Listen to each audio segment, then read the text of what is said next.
وعلى آله وأصحابه أجمعين। আমাদের জামাত ইসলামী আজকে এই ঐতিহাসিক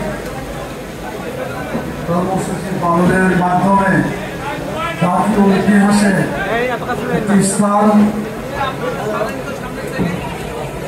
করে দিয়েছে, যা আল্লাহ তাআলার কাছে আমরা দোয়া করি যেন আল্লাহ তাআলা আমাদের মরণ উন্মোচনের মাধ্যমে ইতিহাসের একটি জায়গা আল্লাহ তাআলা আমাদেরকে দান করেন, যারা এদেশে ন্যায় ইনসাফের সমাজ কায়েমের জন্য সংগ্রাম চালিয়ে যাচ্ছে।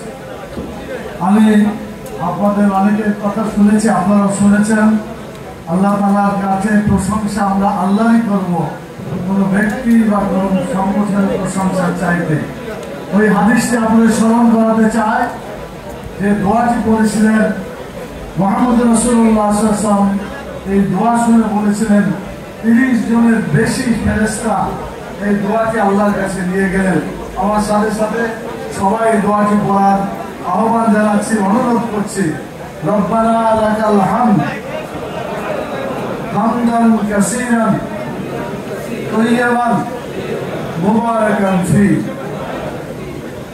এই দোয়া আল্লাহ তাআলার কাছে আমরা করছি, আল্লাহ তাআলা যেন দয়া করে মেহেরবানি করে আমরা যে ত্যাগের মাধ্যমে 24-এর আন্দোলনে সফলতা লাভ করেছি, আমরা আখিরাতেও যাতে আল্লাহর কাছে জান্নাত পাওয়ার মাধ্যমে সফলতা অর্জন করতে পারি।